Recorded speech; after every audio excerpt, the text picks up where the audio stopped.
हमारा numpy array join तक कल हमारा इससे पहले तक हो गया था, ठीक है। ये आप देख सकते हैं array iterating तक हो गया था। उसके बाद अब हम देखते हैं numpy array join, ठीक है। तो numpy array join में हम चेक करते हैं सबसे पहले कि इसका मतलब क्या होता है और ये किस पर्पज से यूज होता है, ठीक है। तो आप देख सकते हैं array equals to np dot array, यानी उन्होंने जो दो एरे बनाए हैं उनको कॉन्केट कर दिया है। इट मीन्स दोनों एरे को एक साथ लेके आ गए हैं, ठीक है। आप देख सकते हैं यहाँ पे उन्होंने पहले एरे क्रिएट करा, सेकंड एरे क्रिएट करा और दोनों को क्या करा, numpy के हेल्प से। देखिए हर जगह numpy यूज हो रहा है, ठीक है। अब कंफ्यूज मत होइएगा कि आप कंफ्यूज हो जाते हैं। तो np equals to concat, concat मैंने आपको एक्सेल के अंदर भी बताया है कि दो जो चीज़ें अलग अलग होती हैं, अलग अलग सेल्स में, अलग अलग लिस्ट में, अलग अलग एरे में, उनको कॉन्केट एक साथ लाने का, एक साथ जोड़ने का काम करता है, ठीक है। एरे 1 और एरे 2 दोनों एक साथ लाने का इसको काम करेगा, ठीक है। हमने प्रिंट एरे कर दिया, तो देखिए जो लिस्ट में था 1 2 3 4 5 6 दो चीजें जो थी दोनों को उसने जोड़ दिया, कॉन्केट कर दिया, ठीक है। अब देखिए हम आते हैं सेकंड पे। आपको दिख रहा होगा एरे 1 और एरे 2, ठीक है। उन्होंने 4 बनाए हुए हैं। 2D डायमेंशन एरे ऊपर है, ये सिंगल डायमेंशन एरे था, ये डबल डायमेंशन एरे है। तो देखिए इन्होंने डबल डायमेंशन एरे भी किस तरीके से कर रखा है देख सकते हैं। 1 2 5 6 3 4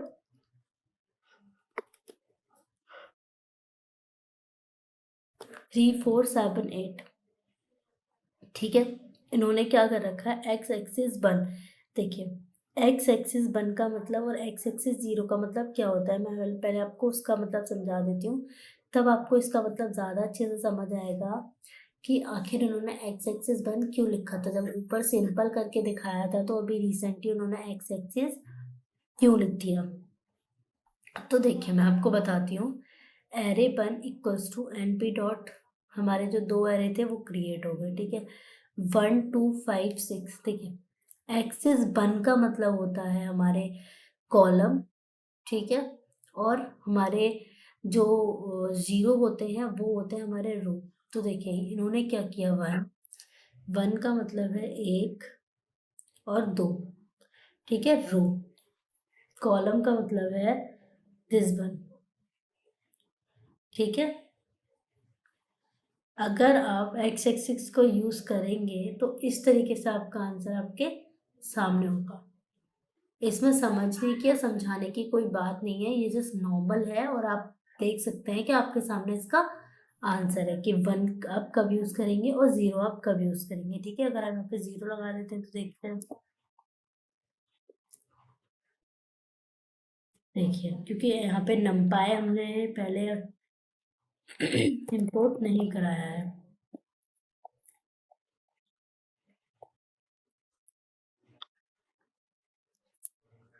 ठीक है। देखिए ठीक है, 1 लगा था तो कैसा आ रहा था, और 0 लगा दिया तो किस टाइप का आ रहा है, ठीक है। सेम चीज नीचे दे रखी है 1 4 2 6, ठीक है। और उसके बाद भी आप लोग देख सकते हैं सेम चीज जैसे ऊपर दे रखा था वैसे ही दे रखा है।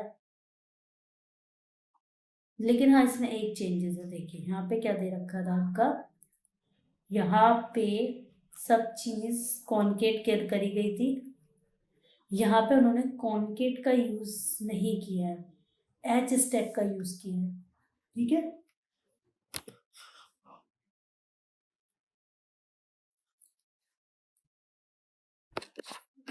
किसका यूज किया, एच स्टैक का।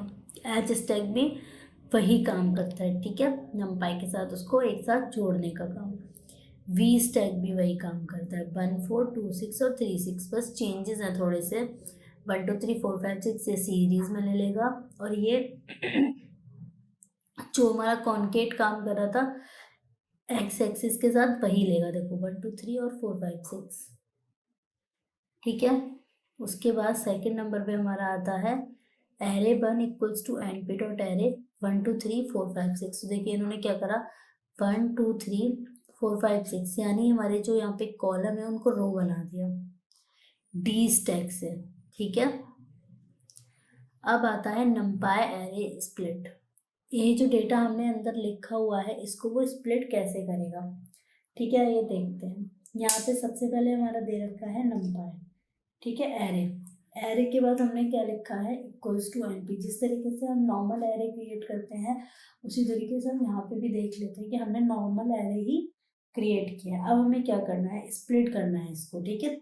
स्प्लिट एरे 3 में क्रिएट करना है। ये जो हमारा डेटा है, जैसे जिस तरीके से हमने ऊपर पढ़ा था शेप और रीशेप में चेंज किया था, उसी तरीके से हम यहाँ पे यूज कर रहे हैं, ठीक है। हमें इसमें 3 पार्ट्स में डिवाइड करना है। तो हमने क्या करा, इसको 3 पार्ट्स में डिवाइड करा और देखिए 3 पार्ट्स में आपको उसने आउटपुट भी दे दिया है। देखिए 1 2 3 4 और 5 6, ठीक है। आई होप आपको ये चीज समझ आई होगी। सेकंड है हमारा ARR इक्वल्स टू सेम चीज। हमने यहाँ पे एरे क्या दिया है, 4। देखिए 1 1 2 3 और 4, ठीक है। 4 टाइप्स में दे रखा है। यहाँ पे भी हमने डायमेंशन क्या दी है उसको, 4 दी है, तो 4 पार्ट्स में डिवाइड हो गया। अब देखिए नेक्स्ट पे हम आते हैं, यहाँ पे न्यू एरे पे हम जब आते हैं तो इसमें इसने क्या किया है, इसने नॉर्मल एरे क्रिएट किया है सबसे पहले, ठीक है। Array equals to np dot array, ठीक है। एरे क्रिएट करने के बाद उसने क्या किया है कि 1 2 3 4 5 6, ठीक है। इसने क्या किया कि एक नया एरो प्रिंट कराया कि जहाँ पे न्यू एरे दे रखा है ना 0 1 और 2, ठीक है। 3 डायमेंशन कराई हुई है कि 3 सीरीज, यहाँ पे सीरीज के नाम है 0 ये पूरा, ठीक है, 1 ये 1 ये 2 और ये भी 2, ठीक है। 3 मीन्स हो गया 1 2 और 3, ठीक है। आई होप आपको ये चीज समझ आई हो। अब आते हैं हम नेक्स्ट पे। देखिए मैंने यहाँ पे कोड क्यों लिखे हुए हैं, आप लोग सोचते होंगे कि मैं हमेशा मतलब लिखी हुई फाइल होती है और उससे समझाती हूँ, ठीक है। मैं लिख सकती हूँ आप लोगों के सामने भी, कोई प्रॉब्लम नहीं है। रीज़न ये है कि उससे फिर मैं आपको कम चीज़ समझा पाऊंगी, ठीक है। उससे कम प्रैक्टिकल हो पाएगा और कम चीज़ है, क्योंकि लिखने में भी टाइम लगेगा और आप लोगों का भी उतना ही टाइम जाएगा। तो क्यों ना मैं पहले से लिख के ले आऊँ और आपको बाद में समझा दूँ, है ना।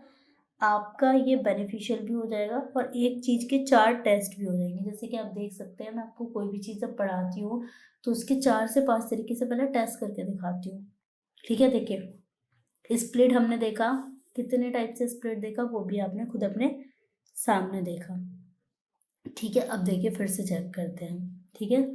1 2 3 4 5 6, ठीक है। 1 2 3 4 5 6, हमारे पास 6 एरे दे रखे हैं। हमें क्या करना है, इसको 4 में चेंज करना है, ठीक है। देखिए न्यू न्यू एरे को उन्होंने यूज किया है कि न्यू एरे करने हैं हमें। एरे क्या दे रखा है, 3 दे रखा है। तो देखो ये पाइथन की कैलकुलेशन है, इसको 3 में करना था।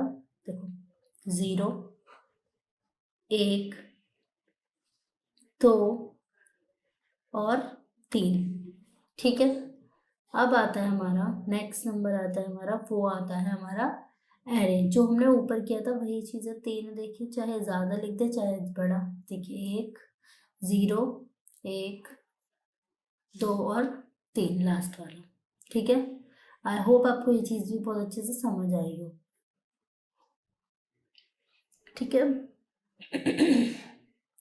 अब आता है हमारा numpy एरे सर्च, ठीक है। कि numpy के अंदर जो हम एरे बनाते हैं उसमें कोई स्पेसिफिक चीज़ अगर हम सर्च करते हैं तो वो कैसे होगी, ठीक है। देखो उन्होंने उसको एक कंडीशन दी है कि जहाँ पे एरे 4 के इक्वल हो वो डेटा नहीं लाना है, उसके अलावा जो डेटा है उनका वो लाना है। तो देखिए इक्वल्स टू उसने 4 दे रखा है तो 3 आ गया एज इट इज। 3 और 2 कितने होते हैं, 5। 4 से आगे वाला, ठीक है।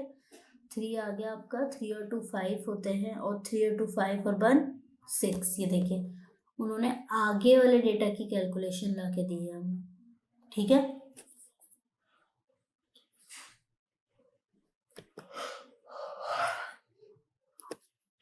ठीक है, वही चीज़ हम नेक्स्ट चलते हैं। फंक्शन की अगर हम बात करें तो यहाँ पे फंक्शन क्या दे रखा है, देखिए 1 3 5 और 7। उन्होंने ये बोला है कि जहाँ पे नंपाई का जो एरे है वो मॉड्यूलस 2 हो। ठीक है, मॉड्यूलस 2 यानी 2 से जो डिवाइड होता हो वो ना है, बाकी सब आ जाए इक्वल्स टू 0 और प्रिंट एक्स। तो आप देख सकते हैं 1 3 5 7 वही वैल्यूज आए हुए हैं जो डिवाइड 2 से डिवाइजेबल नहीं है। ठीक है, अब आता है नंपाई शॉर्ट्स। शॉर्ट का मतलब होता है डेटा को असेंडिंग और डिसेंडिंग में लेके आना।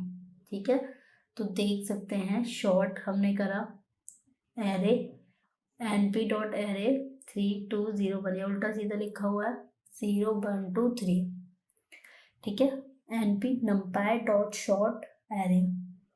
अब आता है हमारा second array equals to np dot array apple banana और चेरी। तो देखिए फर्स्ट लेटर के बेस पे देखिए ऊपर जो नहीं देखा ए बी और सी, इसमें हम कुछ और भी ऐड ऑन कर देंगे ना, वो जब भी उसी सीक्वेंस के हिसाब से आएगा।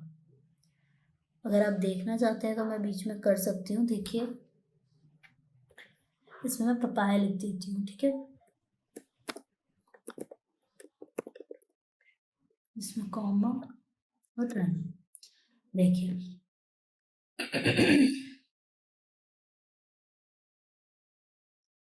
ठीक है, एक्स्ट्रा जो था वो आगे आ गया, इसको हम हटा देते हैं। अगर हम इसको हटाएं तो देखिए, ठीक है, जो चीज़ थी उसने उसको रन करा दिया।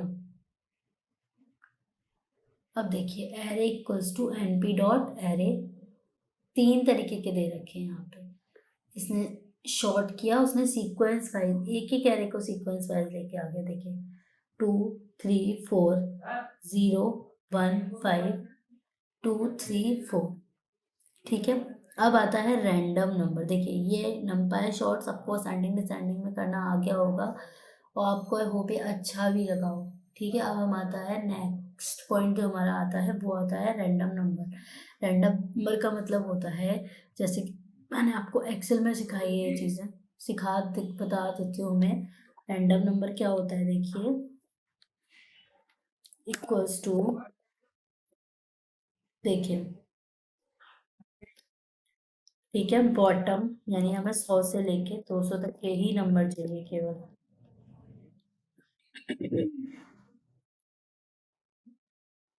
ठीक है, इसको हम डिलीट कर देते हैं। तो देखिए ऐसे ही यही यूज होगा, हमें 100 से लेके 300 तक के बीच में नंबर चाहिए, लेकिन हमें प्रायोरिटी क्या है कि 100 से लेके 200 के बीच में ही यहाँ पे लिखी होनी चाहिए। तो आप देख सकते हैं 200 से ऊपर कोई भी नंबर नहीं है। सबसे पहले तो ये लाइब्रेरी उन्होंने इंपोर्ट करी है, from numpy import random x is equal to random dot, ठीक है, रैंडियंट एरे RANDINT। ठीक है, रैंडम इंटीजर, इसका मतलब है रैंड एंड का मतलब है रैंडम इंटीजर। ठीक है, 100 से लेके 200 300 तक की वैल्यू चाहिए, लेकिन जो डिजिट होनी चाहिए वो हमारी केवल 200 होनी चाहिए। ठीक है, तो आप देख सकते हैं कोई भी वैल्यू जो है वो 200 से ऊपर नहीं गई है। देख सकते हैं आप लास्ट वैल्यू जो गई है 190 बन गई है। ठीक है, देखिए अब आते हैं हम नेक्स्ट पे। नेक्स्ट पे उन्होंने क्या दे रखा है कि उन्हें 100 वैल्यू चाहिए। क्या चाहिए, रैंडम इंटीजर उनको चाहिए, वो चाहिए 100, और उन्होंने साइज भी कितना दिया है 100। तो उसने 10 से लेके 100 तक, प्रॉपर 100 नहीं होता है, 100 के अंडर आता है, उन्हें पूरा मिल गया।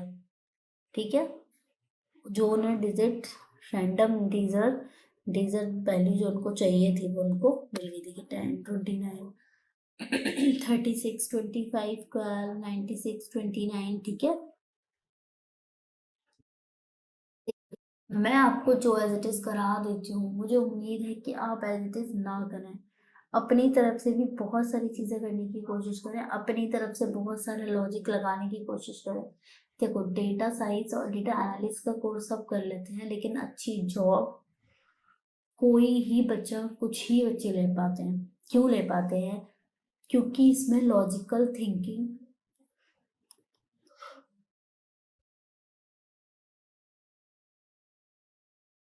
सॉरी, क्योंकि इसमें लॉजिकल थिंकिंग बहुत ज़्यादा इम्पोर्टेंट है। अगर आप लॉजिकल थिंकिंग नहीं यूज़ करेंगे ना इसमें, तो आप इतना अच्छा इसके अंदर नहीं कर पाएंगे। क्योंकि जिस कंपनी में आप जाएंगे ना, उसको भी नहीं पता है कि उसकी जो नेक्स्ट प्रॉब्लम होगी वो क्या होगी। तो आपको तो ऑफकोर्स हर वक्त अलर्ट रहना चाहिए। और हाँ, एक और चीज़, आप जितने भी एआई टूल्स यूज़ करेंगे, उसको एक बच्चे की तरह यूज करेंगे, जैसे वो एकदम बच्चा है और आपको उसे इंस्ट्रक्शन देके काम कराना है। हर छोटी से छोटी चीज का उसको इंस्ट्रक्शन देना है, उसको बताना है कि अगर तुम्हें इधर मुड़ना है तो कितना मुड़ना है, 100 मीटर मुड़ना है, 200 मीटर मुड़ना है, 300 मीटर मुड़ना है। एक एग्जाम्पल बता रही हूँ, 200-300 मीटर मुड़ना, लाइक दिस इज एग्जाम्पल। ठीक है, तो हम स्टार्ट करते हैं सेकंड। देखिए, रैंडम चॉइस उन्होंने क्या लिखा है, उन्होंने लिखा है यहाँ पे नंबर दिए हैं 3, 5, 7 और 9, और साइज दे रखा है उसमें 100। उन्होंने उनको उनकी पी वैल्यू भी दे रखी है, 0.1, 0.3, 0.6 और 0.0। उसके हिसाब से उन्होंने इसकी वैल्यू फाइंड आउट कर दी। देखिए, 7 की वैल्यू फाइंड आउट कर दी। ये टोटल नंबर जो है वो है 100। ठीक है, अब आता है हमारा नेक्स्ट, आता है हमारा array equals to numpy array 3, 2, 1, 4, 5, 2। ठीक है, इन्होंने क्या करा, सफल करा। दो चीज होती है, देखिए अब मैं एक चीज और बहुत इंपॉर्टेंट चीज बताने जा रही हूँ, ये दो चीज आपने नहीं पढ़ी होंगी, सफल और परमेंटेशन। ये दो चीजों में डिफरेंस बताने जा रही हूँ। ठीक है, सफल और परम्यूटेशन क्या करता है, सफल जो होता है ना, वो किसी भी वैल्यू को सफल कर देता है, मतलब उल्टा सीधा जो वैल्यू जैसी दे रखी है उसको जो है वो डिसेंडिंग ऑर्डर में लेके आ जाता है। वो या तो डिसेंडिंग में लेके आ जाता है, या फिर कभी कभी क्या करता है, वैल्यू को अपने हिसाब से, अपनी कैलकुलेशन के हिसाब से वो एज इट इज उसको रख देता है। जैसे आप देख सकते हैं, एरे नंपाई एरे 3, 2, 1, 4, 5, 2 है, उसने सफल करा तो आंसर क्या दे दिया आपको, 5, 3, 4, 2, 2, 1। कुछ वैल्यूज में लग रहा है कि हाँ भाई डिसेंडिंग है, पीछे से आगे से आप देख सकते हैं। ठीक है, अब हमारा आता है नेक्स्ट पॉइंट, वो आता है हमारा रैंडम परमेंटेशन। पहला देखा हमने रैंडम सफल, अभी हम नेक्स्ट देख रहे हैं, वो देख रहे हैं रैंडम परमेंटेशन। देखिए, रैंडम परमेंटेशन ने भी सेम थिंग करी है कि उसने अपनी कैलकुलेशन के हिसाब से डेटा को, आउटपुट जो हमने अपना एरे क्रिएट किया है उसका आउटपुट उसने दे दिया है। ठीक है, दोबारा से हम करके देखते हैं। ठीक है, दोबारा से हम परमेंटेशन करेंगे, दोबारा से हम परमेंटेशन करने की कोशिश करेंगे, तो देखते हैं उसका आउटपुट वो क्या देता है। 2, 7, 5, 4, 3, 1, यानी जैसा एज इट इज हमने डेटा दिया था वैसा ही उसने हमें एज इट इज डेटा उठा के दे दिया, बिना टेंशन के।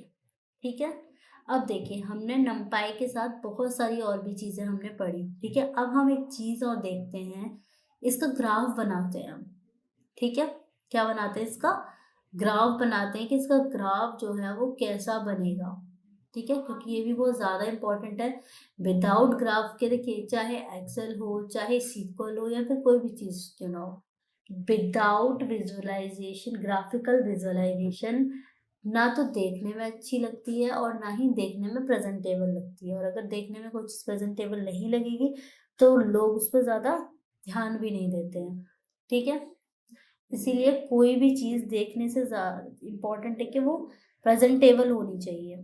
ठीक है, तो हम नेक्स्ट देखते हैं। देखिए, किसी भी डेटा को ग्राफ में चेंज करने के लिए या उसका ग्राफ बनाने से पहले हमें ये दो लाइब्रेरी बहुत ज़्यादा ध्यान रखनी चाहिए, सीबॉन्ड और मैटप्लॉट, पाइट एस पी एल टी।